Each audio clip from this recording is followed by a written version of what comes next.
What's up, guys? Welcome to another episode of RBT Resistance Band Training.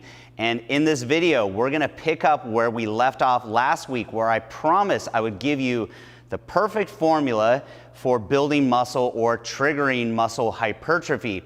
So real quick, just to recap what we talked about in the last video. But if you haven't seen it, make sure you go back and check that out, because everything that we're going to talk about here is going to make a whole lot more sense, because building muscle is more than just lifting heavier and heavier and heavier all the time. So that's why I did the video, is I think there's a lot of misunderstandings out there of what it is that actually causes our bodies to respond and build muscle. So the first one, if you remember, was mechanical tension. In other words, the amount of resistance that we're using. Now, it doesn't matter if you're using free weights or machines or resistance bands. Your body only knows tension. It doesn't know the difference between them as long as you're getting the proper amount of tension. Now, there's more to just how much weight we're using. It's also how long our muscle is under tension. That's what we call time under tension. So the first thing is making sure that we get the proper amount. Now, we know based on last week's video that we need to be at about 75% of our 1 rep max in order to trigger muscle growth. If we go too light, now we're talking about muscular endurance. If we go too heavy, now we're talking about strength building. So 75% of our 1 rep max is ideal. But doing 1 or 2 reps, that's not going to trigger muscle development, and that's where time under tension comes in. So go back, watch that. You'll know that we need 30 to 70 seconds of time under tension per set to build muscle. So that is number 1, mechanical tension. Number 2, metabolic stress. Now this is where bodybuilders, they actually know this stuff. It's instinctual to them. They know that the pump is very important for triggering muscle growth, and it's true. So what is metabolic stress, or what is the pump? Well, when our muscle starts to fatigue and we go into anaerobic metabolism, so going from an aerobic state to an anaerobic state, our muscle starts to build up lactate and other metabolites in there. A lot of blood comes into the muscle, and this is what we call the pump. It's also what we call the burn. Some people say it's lactic acid. It's not lactic acid, it's lactic acidosis. So we have a buildup of lactate and acidity in the muscle. And so that's that burn that you feel. And both that pump and the burn are a good thing, because they too are triggers for protein synthesis, therefore muscle building. So that is number 2. And the third one was muscle damage. In other words, we know that if we're sore the next day, which, by the way, that soreness is not lactic acid like some people think. That soreness the next day is actually muscle damage. It's micro tears to the muscle. Now, a little bit of damage is a good thing, and that stimulates protein synthesis.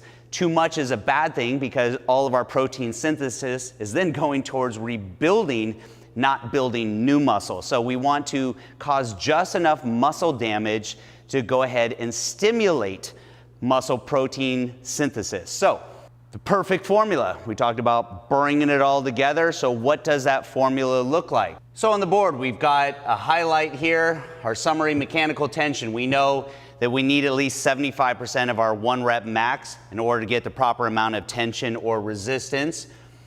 And we know that we need at least 30 to 70 seconds of time under tension. Now, for mechanical tension, to isolate this one separate, although mechanical tension plays a part in these others as well, when I'm thinking about mechanical tension or how to maximize this for muscle growth, I'm thinking about how do I maximize literally the amount of tension that I'm getting. So I'm focusing on getting as much resistance as I can. So I'm even gonna creep up maybe towards the 80% of my 1 rep max, to making sure that I'm lifting as heavy as I can and still staying within my 30 to 70 seconds of time under tension. So what does that look like? Well, that's going to be a nice controlled rep speed. So if I were to add something to this list, it would be focusing on controlled rep speed. So a 1 second concentric, a nice squeeze at the top, but a nice controlled eccentric. So we're gonna be looking at least 3 seconds of time under tension per rep, multiplied by 10 reps. In other words, I don't want to go higher rep count, because I'm trying to focus on heavier weights and still stay within our proper time under tension, but now we're at the bottom end of that. So moving to metabolic stress, how do we maximize metabolic stress in our workout? Well, now we're gonna switch some of our sets and we're gonna focus on more volume. Have you ever noticed when you do 5 or 6 reps that you don't get that same kind of pump that you do when you're doing higher volume? In other words, like 12, 13, 14, 15 reps. So instead of focusing on 10 reps, we're gonna go as high as 12 to 20 reps, still controlling our rep speed as well, and focusing on peak contractions. We know that peak contractions, when our muscle is in that shortened state, that it drives a lot of blood into the muscle. And that's what we're talking about, driving a lot of blood in there and getting a big pump. To do that, we need peak contractions. You hear me say it all the time. To do that, we need isometrics. You gotta focus on that squeeze. It's the most neglected of the 3 contractions between the concentric and the eccentric. The isometric is the one that I see people skipping right past. And if you wanna maximize metabolic stress, or forget metabolic stress, if you wanna maximize the pump that you get in the gym, focus on those peak contractions or those isometrics. Now moving to muscle damage. So how do we maximize muscle damage? Well, you know that eccentrics are great for that, but our workouts in general are going to create micro trauma to the muscle as long as we have enough mechanical tension. So we have to use enough resistance. I like to try to go ahead and maximize it. Why is that? Well, because we know that in an eccentric contraction, we're at least 20, sometimes 30% stronger in an eccentric than we are a concentric. That's why when someone spots us, we may not be able to squeeze the dumbbell or the barbell up to the top, but if someone helps us, we can control it on the way down. That's because we're 20 to 30% stronger in an eccentric. So we need to make sure that we get maximum tension here. We can't go on the low side, make sure we go on the high side here. We also want to focus on getting more time under tension, not from volume or reps like we did with metabolic stress, but here we're doing it with time under tension on our negatives. We want to go with a 3 to 4 second negative. So maybe it's a 1 second on the concentric, but then controlling it all the way down. So we're talking about 40 to 50 seconds of time under tension with maximum tension on there. And those eccentrics, like I said, cause a lot of micro trauma to the muscle. So what we're talking about are 3 different strategies that we can incorporate into one workout. So one is using the heaviest weight that we can control with good form for our 10 reps. We're talking about higher volume or higher rep counts, but focusing on isometric contractions or good squeezes at the top. And here we're talking about, again, maximizing the amount of resistance that we're moving, but now we're focusing on the eccentric, so controlling those. So all 3 of these, you see that you can integrate, even though they're slightly different, you can incorporate all 3 of these things into every single routine. So that's why you want to vary your rep speed and also your rep count within each of your exercises. So that's why you see people break up their rep and set structure. There's a strategy here. There's a reason you want to do that. All right, with that being said, let's bring this to life here. Let me show you exactly how I break this down in my own training routine using resistance bands and some of the techniques that I use, especially with eccentrics here and adjusting my resistance level with the bands, which is one of the things that I like about band training, which is that linear variable resistance. So I'm gonna show you a couple little tricks here. Trained a long time without ever using gloves, but if you train with resistance bands, I definitely recommend wearing gloves. The friction of the bands will tear your hands up if you don't. People ask me what the downside of band training is, and that's one of them. So make sure you get some good gloves. These are especially made for resistance band training, so they have padding on the sides of the palm, the inside of the thumb, where you actually feel a lot of pressure with resistance bands. You don't feel it on the palm like you do with free weights. So I'm going to show you some tricks here with some biceps exercises, how we incorporate mechanical tension, metabolic stress, and muscle damage specific to resistance band training. Now the first one, we've talked about linear variable resistance in the past, but think of it this way. Depending on where I grab this band, in other words, how much slack I take out of the band, the harder it is, because the more you stretch resistance bands, the harder they are. So if I were to grab this at the top, this is going to be a lot easier than if I grab it much lower and stretch it. Now I've got more tension. So here's one of the cool things. If you've ever done drop sets using dumbbells, where you pick up a heavy set of dumbbells, do as many reps as you can, and you set it down and you grab a lighter set and you keep going down. Well, I can do that easily here with resistance bands just by adjusting my grip. So if I grip down low and start off, and after doing a couple reps it gets too hard, all I have to do, just let a little bit of band slip through my hand, not trying to rhyme, and now it gets easier. With that being said, it also allows me to adjust my resistance level. We know, based on what we said on the board, we want the maximum amount of resistance for the ideal amount of time under tension. So with resistance bands, I'm able to make those little subtle adjustments there, get as much resistance as possible, but still get the proper amount of time under tension. So I know that I can hit my exact target. People always say, well, how is it that you time that so perfect, that right at 10 you just happen to be hitting the wall? But that's because I'm making those little adjustments as I go. When I'm using dumbbells, a lot of times, maybe I pick up some that are too heavy and then I fall short. If I'm going for 10, I can only hit 8. Or maybe I pick up some that are too light, and then by the time I get to 10, it's too easy and I feel like I could keep going. But with the bands, I can make those little adjustments on the fly.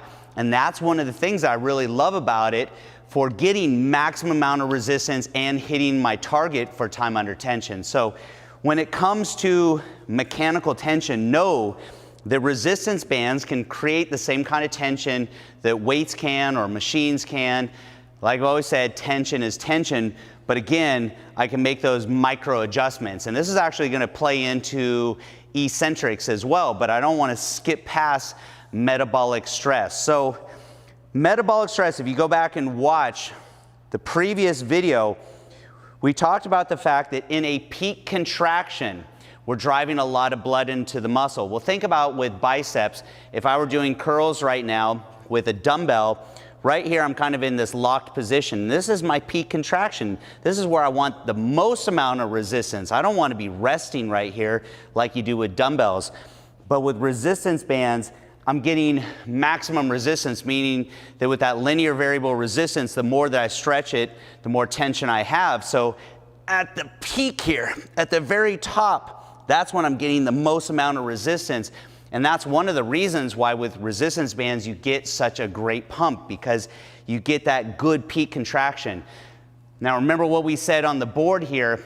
We want to focus on those isometrics, those squeezes. And so with resistance band training, you can get that tension, that peak tension at the top of the range of motion. And that's one of the advantages of linear variable resistance. But now moving into eccentric training, and this is one of the things where people say, well, if you have linear variable resistance, meaning that the more I stretch this band, the harder it gets, meaning it's easier at the bottom, well, doesn't that also mean that you have, let's call it a descending tension? So in other words, as I do my eccentric or my negative, that it gets easier and easier and easier. Now here's the thing. You can have both linear variable resistance with bands, or you can take some of that linear variable resistance out. How do you do that? By pre-stretching it. So we know that the more we stretch a band, the harder it gets. So by pre-stretching it, we're actually taking all that slack out.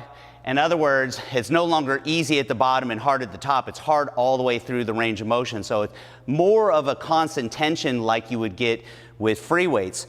So when we're doing eccentric training with bands, that's what I like to focus on. So we want to make it harder by pre-stretching the band.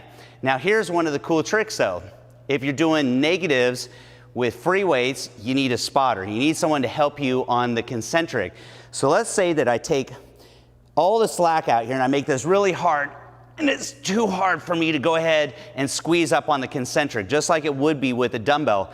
What I can do is I can squat down and I can get the band in position and I can stand up. Now it's pre-stretch here, and now I just focus on controlling the negatives. And I can do that for each rep.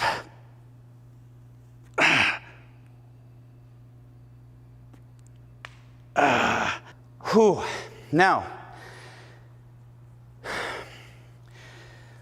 resistance bands actually want to return back to their original length pretty rapidly. I mean, think about shooting a rubber band or a slingshot, how fast it is.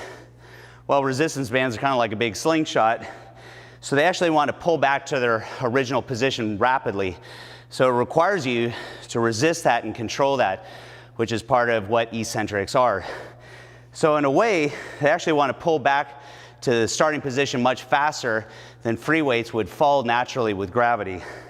So contrary to popular belief, you can do very effective eccentric training with resistance bands. Now remember, I'm not just advocating resistance bands, happens to be the way that I like to train, but if you train with free weights or machines, whatever you want to train with, still, you want to focus on these strategies, getting the right amount of mechanical tension, right amount of time under tension, making sure that you're getting those peak contractions, those good isometric squeezes, varying your rep count and your rep speed, also focusing on those eccentrics as well, incorporating all those things together. And again, no matter how you train, that's going to help you go ahead and maximize muscle development. So hopefully you found it helpful. If so, give it a thumbs up. Make sure you subscribe and turn on notifications because we're going to be coming out with a lot of content like this and you don't want to miss any. I'm James Grage and this is RBT, and I'll see you guys next video.